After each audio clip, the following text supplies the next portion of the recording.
¿Dónde están los dominicanos? Dominican Republic, los plátanos, right? I think he's supposed to say on this, whatever this is, the teleprompter that I'm, donde la tierra de los plátanos y el merengue. So yes, I'm from the very proud Dominican. But thank you, Chris, for making this evening very fun. I was making a joke with Andrea saying, I think we're a little late, guys. Remember, we're in Miami. We're Miami time. So in Miami, we're always running late. So let's be a little bit graceful to the planners here and the people that put in this incredible evening together. And the whole last 2 days, as I heard, has been an incredible conference. So it is a great honor to be with all of you in this beautiful Miami. I want to first and foremost thank Andrea, thank David for all the incredible efforts to put together this summit. On behalf of Bank of America, I also have the distinct honor to congratulate today's award and honorees, Idricio de la Cruz and Malcolm Ellis, who, by the way, both of them I know personally. Today, I bump into Malcolm. I used to be a banker for Diageo, so it was such an amazing coincidence to be both today here. And of course, Idricio. There's not enough words for me to say about Idricio. He inspires me every single day for not just his story, his past, but what he's doing every single day to make a difference in the community. So congratulations again on your journeys, and thank you for your leadership and contributions to the community. This award is very meaningful to me because, by the way, it was a complete surprise. When I got the email from Andrea, I was like, wait a second, how did I get that award? It actually was nominated by someone here in the room, I think, and I actually had no idea about why and how it got my name, how Andrea got my name and David got my name, but it's been very humbling to receive the award, and I'm very inspired at the same time. I would like to thank, of course, Bank of America and many of my colleagues who are here today, including the head of diverse segments for our private bank, Tiffany Eubank Sanders. So please give her a round of applause. I also like to thank, of course, my special date of the evening, my tia Ada, who is here tonight. Hopefully, finally, she's going to understand what I do in banking. I don't think that still she doesn't. I hope tonight she will understand what I do. So I deeply believe in the power of network, which I prefer to call community. I appreciate Andres and Davis for their extraordinary efforts to bring together Black and Latino tech executives, entrepreneurs, investors, and innovators with the objective of enabling collaboration. It's incredible what you guys are doing, and the checks you're making happen, the checks that are being signed here, the collaboration, the best practice sharing is incredible. Through my career, I have benefited from strong networks. I have been uplifted by mentors, sponsors, colleagues. I have built my career on the shoulders of giants who looked and sounded like me. And despite of many obstacles they encountered being different, they paved the way for all of us in the different industry to move forward. It is clear to me, very clear, and tonight it's more evident than ever, that their efforts were not in vain. I look at this room today and I see only but progress. I see greatness. I see each of us owning our power and stepping into our legacy. I see us leveraging each other to obtain greater success.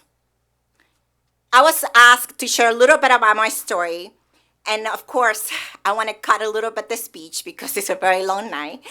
But I did arrive to this country at an age of 13, not really by choice like many of you in this room, but by life circumstances. Unfortunately, I lost my mother abruptly to cancer. And at age 15, I arrived to visit my Aunt Ada in the U.S. indefinitely. My brother and I began the longest vacation, la vacación más larga de mi vida. And until this day, I wonder when I'm going to come back home. So that's the joke in our house. Tia, when I'm going to go back home. Cuando se termine esta vacaciones. So my aunt took care of my family by cleaning houses back then.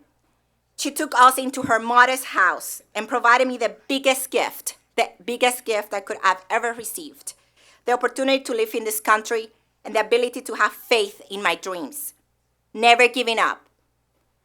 To be honest, as the mother of of a teenager today, she's 14, going to 20 actually, acting like she's 20, I don't really understand how my aunt did it back then. She had 3 of us, my brother and I and her son, all around the same age. But she prevailed. Her and my abuela focused on instilling in us a standard of hard work, education, and resiliency. I got accepted to college with scholarships and grants, and so my path to the American dream began. Looking back on it, the sermons, y los boches, from my aunts and my abuelas, not to take a no for an answer, to work harder than anyone in the room, to be an optimistic, were foundational values that got me to where I am today. I started working at American Express Bank as a temp at 21 years old. 3 months later, I was placed and actually promoted, let's call it that way, to North America, to cover North American financial institutions. 7 years later, I had the pleasure to join JP Morgan to cover Latin American financial institutions and some of the largest corporates. And by the way, I did a rotational in Mexico City where I was the only Latina female director in the entire branch, which, by the way, that was unheard of back then. And then I joined in 2014, one of the best choices I ever made, which was to join Bank of America in Global Corporate Investment Bank. So for 8 years, I led some of the biggest and global corporate multinationals. I was their banker, the lead corporate investment banker.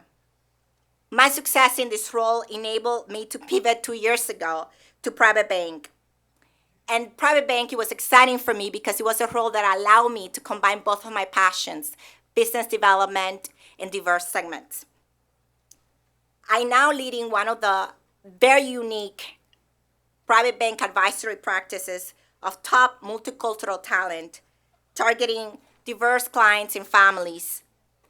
So I told you the speech was going to be very long, but I tried to make it short here because of time.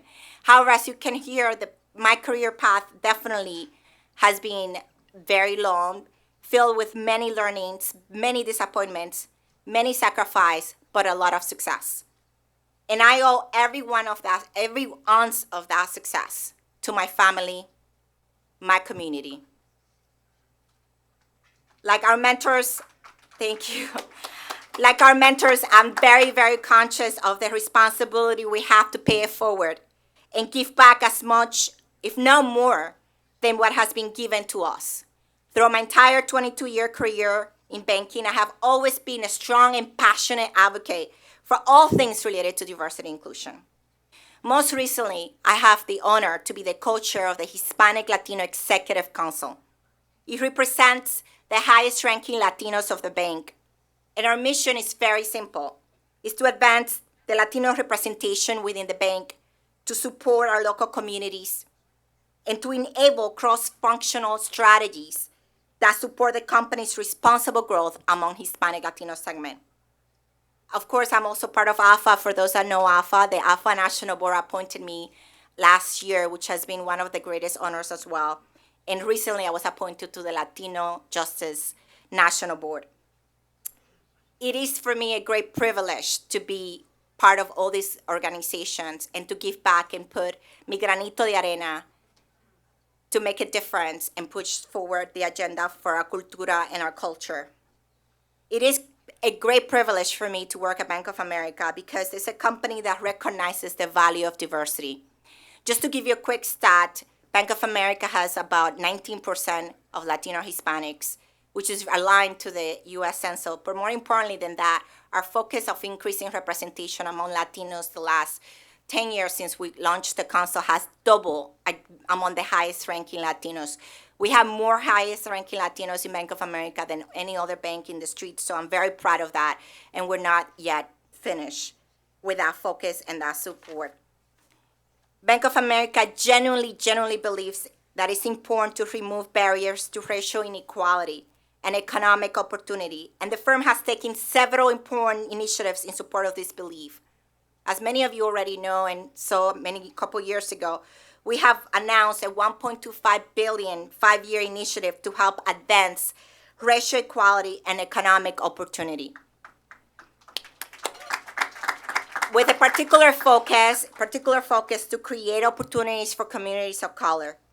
And one of the biggest things I'm the most proud of out of this initiative, Bank of America has allocated more than $500 million to minority VC funds. And many of those are here today. As I reflect today in my career journey, my heart is filled with gratitude for all the support from my family, from mi tia, my mentors, my sponsors, colleagues, clients, friends. I remember all the wise words. And excuse me, guys, because I want to say these words to my tía en español. Tía, me acordé de todas tus palabras, de todos tus regaños, de todos tus consejos. Me acuerdo de todas tus palabras tuyas y de abuela. They were basically the example, the leaders of resiliency, of grit, and love and passion for community that I hope I can pass to my daughter. I walk away today grateful and honored and inspired by all of you to continue paving the way for those behind us. And lastly, my call to action to all of you here, to the businesses, to the organizations, to the LPs, the entrepreneurs that are here in this room. We all play a role in helping lifting one another up. Let's leverage each other and do business with one another. Once our community gets to do this consistently, we'll be unstoppable. I look forward to learning more about our honorees today and our guests and all of you. And thank you so much for this incredible honor.